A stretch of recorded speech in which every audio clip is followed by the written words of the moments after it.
اعوذ باللہ السمیع العلیم من الشیطان الرجیم بسم اللہ الرحمن الرحیم۔ درس قرآن کا آغاز سورہ الفتح سے ہو رہا ہے۔ یہ سورہ مدنی ہے اور 6 ہجری کو صلح حدیبیہ سے واپسی کے موقع پر نازل ہوئی۔ صلح حدیبیہ کا پس منظر یہ ہے کہ ایک روز نبی کریم صلی اللہ علیہ وسلم نے خواب دیکھا کہ آپ صحابہ کرام رضی اللہ عنہم کے ساتھ مکہ معظمہ تشریف لے گئے ہیں اور آپ نے وہاں عمرہ ادا کیا ہے۔ انبیاء حضرات علیہم السلام کا خواب چونکہ وہی ہوتا ہے، تو جو ظاہری حالات تھے ان میں تو یہ خواب پورا ہونے کی کوئی صورت نظر نہیں آتی تھی، مگر پھر بھی آپ صلی اللہ علیہ وسلم نے صحابہ کرام کو عمرہ کی تیاری کا حکم دیا اور اعلان کرا دیا کہ جو ہمارے ساتھ چلنا چاہے وہ آ جائے۔ چنانچہ 1400 صحابہ کرام رضوان اللہ علیہم کی معیت میں آپ اس سفر پر روانہ ہو گئے۔ ذی القعدہ 6 ہجری کو یہ قافلہ مدینہ سے روانہ ہوا۔ ذوالحلیفہ بئر علی پہنچ کر سب نے احرام باندھا، قربانی کے اونٹ ساتھ لیے اور ان کے گلے میں ہدی کی علامت کے طور پر قلادے ڈال دیے اور لبیک کہتا ہوا یہ قافلہ بیت اللہ شریف روانہ ہو گیا۔ کفار کے ساتھ تعلقات نہایت کشیدہ تھے۔ ابھی پچھلے سال 5 ہجری میں غزوہ احزاب ختم ہوا تھا۔ اس بنا پر جب یہ قافلہ روانہ ہوا تو تمام عرب میں اس کی دھوم مچ گئی اور سب قبیلے انتظار کرنے لگے۔ ماہ حرام میں اس قافلے کی خبر سن کر قریش پریشان ہو گئے، کیونکہ اس مہینہ میں جو قافلہ حج یا عمرہ کے لیے جاتا اس کے روکنے کا کسی کو حق نہیں تھا، اور نہ ہی دشمن قبائل راستے میں کوئی رکاوٹ کھڑی کر سکتے تھے۔ اب اگر اس کو روکتے تو عرب قبائل کے منحرف ہو جانے کا خطرہ ہوتا، اور اگر اجازت دیتے تو ان کی کمزوری پر اسے محمول سمجھا جاتا، مگر بالآخر انہوں نے فیصلہ کیا کہ کسی بھی قیمت پر مسلمانوں کو مکہ میں داخل ہونے کی اجازت نہ دی جائے۔ حضرت صلی اللہ علیہ وسلم نے بھی کچھ مخبر بھیج رکھے تھے۔ انہوں نے خبر دی کہ قریش پوری تیاری کے ساتھ ذی طوا کے مقام پر جمع ہو گئے ہیں، اور انہوں نے خالد بن ولید رضی اللہ عنہ کو 200 سواروں کے ساتھ الغمیم کی طرف آگے بھیج دیا ہے تاکہ وہ آپ کا راستہ روکیں۔ ان کی کوشش یہ تھی کہ کسی نہ کسی طریق سے اشتعال دلا کر لڑائی چھیڑ دی جائے اور عرب میں مشہور کر دیا جائے کہ یہ لوگ لڑنے کے لیے ہی آئے تھے اور عمرہ کا بہانہ بنا رہے تھے۔ آپ صلی اللہ علیہ وسلم نے بار بار ان سے فرمایا کہ ہم عمرہ کرنے آ رہے ہیں، اس لیے ہمارا راستہ نہ روکا جائے، مگر وہ اپنی ضد پر اڑے رہے اور انہوں نے احابیش کے سردار حلیس بن علقمہ کو ان کے پاس بھیجا تاکہ وہ آپ کو واپس جانے پر آمادہ کر سکے، مگر وہ یہ منظر دیکھ کر کہ اونٹوں کی گردنوں میں قلادے پڑے ہوئے ہیں اور یہ لوگ لڑنے کے لیے نہیں بلکہ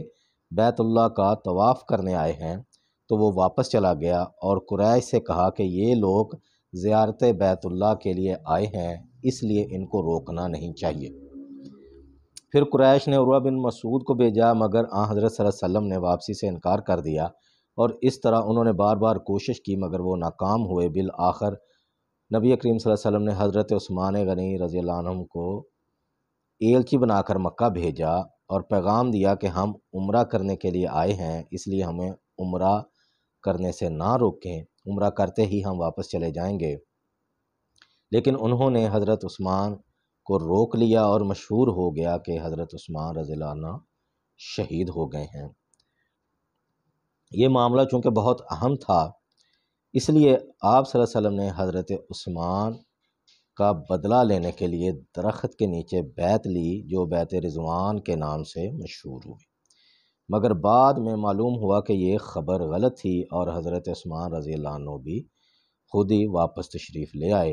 اور قریش کی طرف سے سہیل بن عمرہ ایک وفد لے کر حضرت صلی اللہ علیہ وسلم کی خدمت میں حاضر ہوا اور صلح نامہ طے پایا کہ اس سال نبی کریم صلی اللہ علیہ وسلم مسلمانوں کے ساتھ واپس چلے جائیں اور آئندہ سال عمرہ کے لیے آ جائیں، اور درج ذیل شرائط طے پا گئیں۔ نمبر 1، 10 سال تک فریقین میں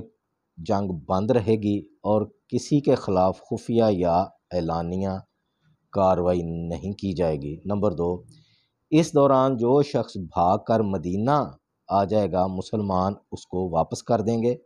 لیکن صحابہ کرام میں سے جو شخص مکہ چلے جائے گا وہ واپس نہیں ہوگا۔ قبائل عرب میں سے جو قبیلہ بھی کسی کا حلیف بن کر اس معاہدہ میں شامل ہونا چاہے تو اسے اختیار ہوگا۔ اور چوتھی شرط یہ کہ آئندہ سال آپ صحابہ کرام صلی اللہ علیہ وسلم کے ساتھ عمرہ کے لیے آئیں گے، مگر 3 دن سے زیادہ نہیں ٹھہر سکیں گے۔ ان 3 دنوں میں اہل مکہ شہر کو خالی کر دیں گے اور آپ صرف